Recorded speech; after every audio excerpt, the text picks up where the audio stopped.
prayer to rebuke the spirit of laziness. Father, I thank you that we come against the spirit of laziness.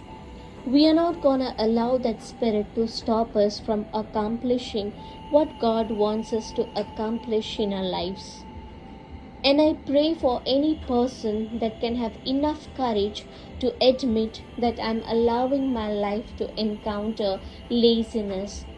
And so, in the mighty name of Jesus, I rebuke the spirit of laziness right now.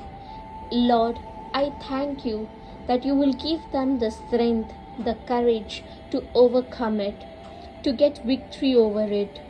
There are great things you're wanting to do in the lives of people who will resist laziness, to fight against it right now, to withstand it right now.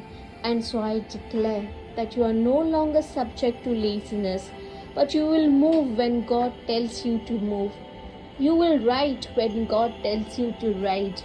You will do everything the Spirit of God is leading you to do and yield to Him and not be stopped by the spirit of laziness.